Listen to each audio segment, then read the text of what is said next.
The big one at Blackpool Pleasure Beach. Would we retrack it, keep it as it is, or replace it? Let's have a chat about it.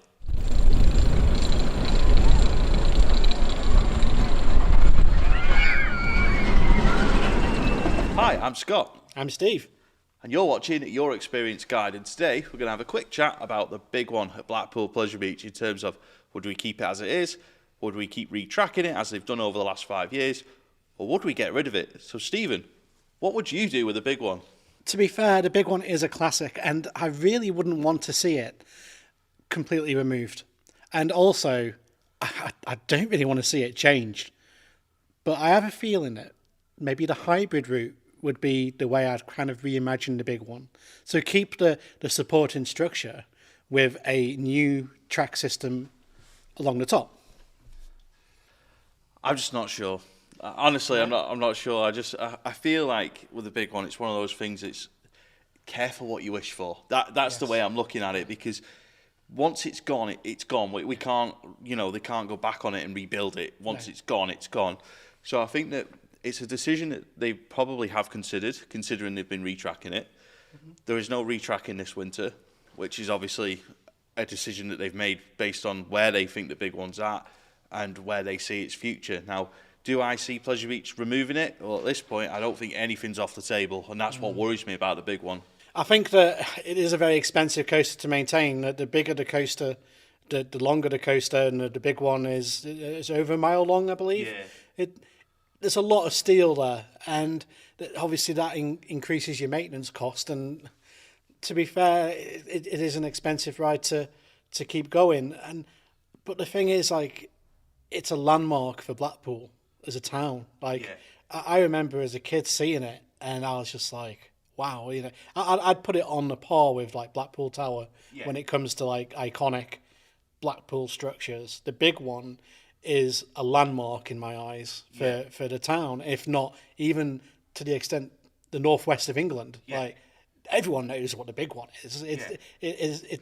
I'd hate to see it not there. I can't imagine Blackpool without it. So, like I say, I don't want to see it changed at all, really. I'd love to see it keep the retracking going. Like, they have retracked it, so maybe they're just having a year off this year and going to continue it in the future. It's a bit of a strange decision not to do it, I think. Yeah. But I guess it depends on, like, certain areas of the ride will wear more than others. Yeah. So I don't know where they're up to with that. Or I'm sure the engineers are have inspected it and they've changed like the bits that need it, because the places they have changed, there's a lot more ties. So the ties are the spokes between the track. So they used to be quite far apart, whereas on the retrack sections they're quite close together. Yeah. So and that's to maximise its life. So they have thought about it in the long term. So I really don't know what to think. I just don't want to see it. No. I'll be amazed if we see any more retracking in the sort of format that it's been done. I think there's been some changes at Tazaka. They've moved where they were working, and I think there's been changes in personnel. So I'll be surprised if they keep going with what they've started. But at the same time, I do feel like that is a project that needs to continue. Very much a safe attraction, but in certain areas it is rough. And where I'm thinking is the Helix in particular. That whole section where you come off the block break right to the bit what they did at the tunnel is pretty rough. But for me, it's just like, who do you get in to do it? Is it worth it? Are they going to get return on investment? But on the other side is, if they stop doing it, at what point will it become, we get to the point where we are with Ice Blast and where we are with River Caves, where it has to shuttle where we got with Valhalla, and they have to close it because it needs that much work, and you've got a big problem on your hands then, a very big problem. I think that Pleasure Beach, I think I've found it very challenging, particularly this year.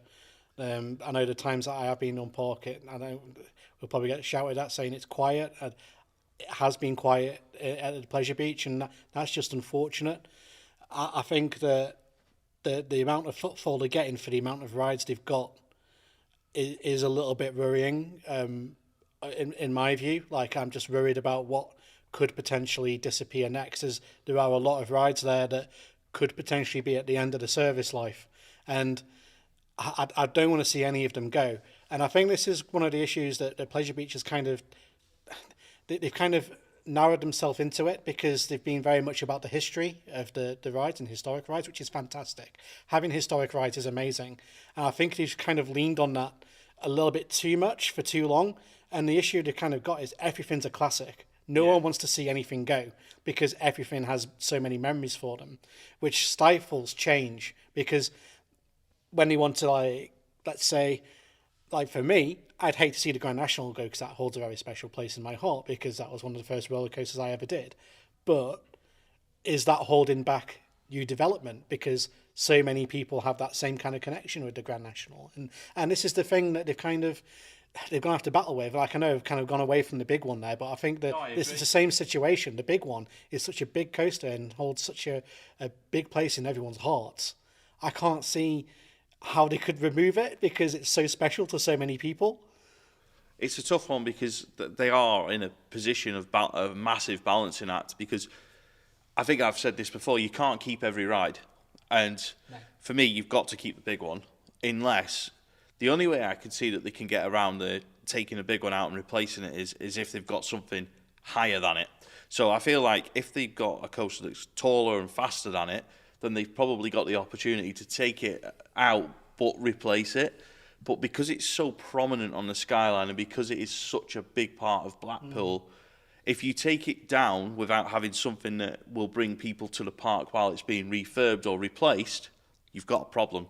Because I think people would just be like, well, the big one's gone, what am I going for? Whereas I think if you take Avalanche out, you take Steeplechase, Rev, Infusion, you take any of those attractions out to replace them with something else, I think people will be accepting of it. If you take the big one out, the Grand National out, Big Dipper out, and even Nickelodeon Street to a point, you're always going to get people kicking off about it, whereas I think the others are not so much an issue. But I think with the big one, if you are going to take it out, you've got to have something that's going to literally step straight in its place to keep people coming to the park. I don't think they can do what Alton Towers did with Nemesis, where you go, it's all right, we're taking it out of service, but we're putting something in its place. I don't think they've got that luxury.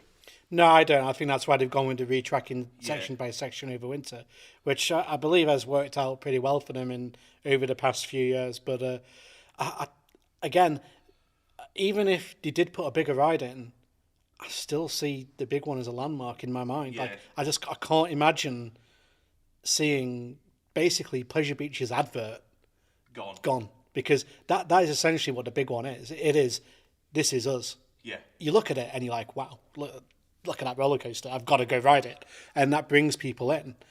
And I find it a bit of a weird choice. It's not as illuminated as it used to be, and I do think they need to kind of really focus on it a bit more and maybe kind of just reel back a little bit and say, look, we've got this fantastic roller coaster here. I know it's not the tallest in the UK anymore, but it's still very impressive. And I still think the first drop on the big one is better than... Yeah, so the first drop of the big one is, in my eyes, the best first drop of probably any coaster. I think the only thing that's come close to it is Conda at Wallaby Belgium, which absolutely I loved. It was like a smooth big one drop. Yeah. Whereas the big one's drop is, I'd say it's got an edge to it, like especially in the back row. Like there's nothing quite like the big one's drop, but I'd say Conda's probably the closest thing you're going to get to like that kind of esque of first drop. And I can't see Blackpool without the big one. I can't comprehend it. The significance of taking the big one out is like taking Blackpool Tower down. Yeah. And I think, again, I go back to the point I made at the start by saying that they should RMC it, they should remove it and replace it with something different. It's very much a be careful what you wish for, because I think once it is gone, you'll never be able to recreate that first drop. If, let's say, they replace it with an Intamin, a Mac, a B&M, it's never going to quite have that same raucousness to it. And the big one is not the best hypercoaster in the world by any stretch, but it has one of the best drops on any hypercoaster in the world. And I've done a lot of hypercoasters, and without a doubt, it has one of the best first drops.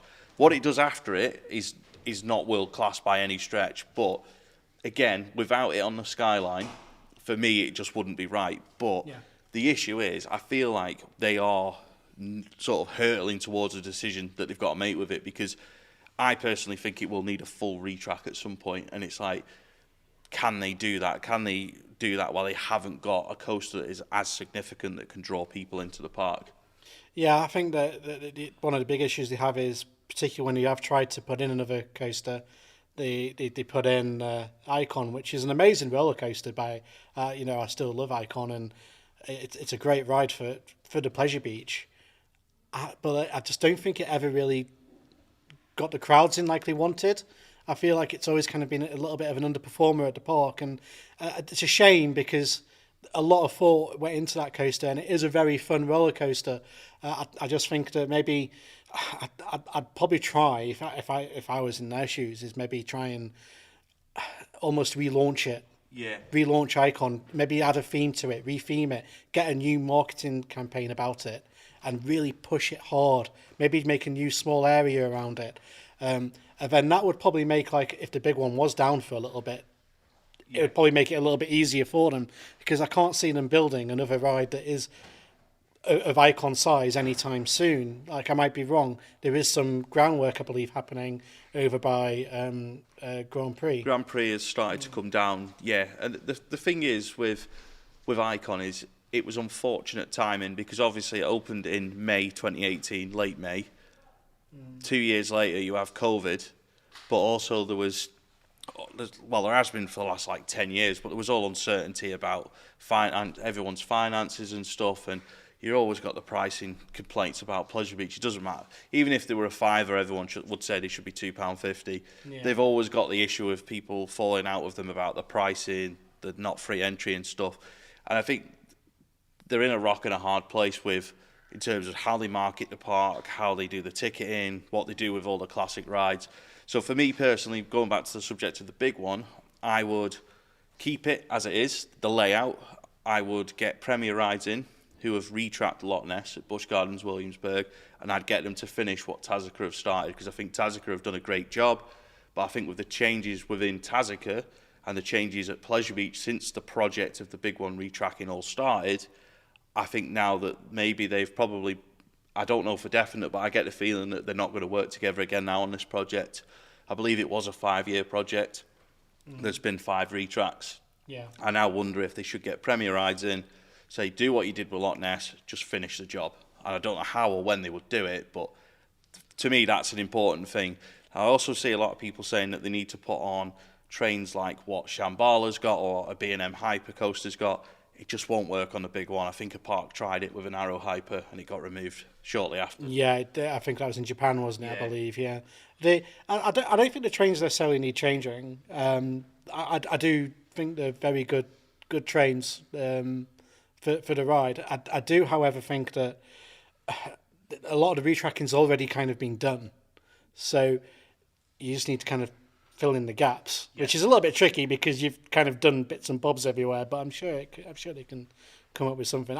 I would love to see them just do a full retrack and keep it as is. But again, it's one of those. Who's paying for it? Exactly. That's the issue. We need to get people to come and start visiting the park a bit more and enjoy themselves, because it is a fantastic park. And I'll be honest, the queue times for most of the rides are normally not too bad there. I know that we've been a bit unlucky with the big one this year, particularly with some of the capacity issues there. But again, like most of the time, it has been not too bad for us when we've been on the park. So we'll wrap it up there. So please let us know in the comments section below, what would you do with the big one at Blackpool Pleasure Beach? Many thanks for watching. If you have enjoyed this video, please hit the like button, a little thumbs up below. Please comment, please subscribe. We'll see you in the next video.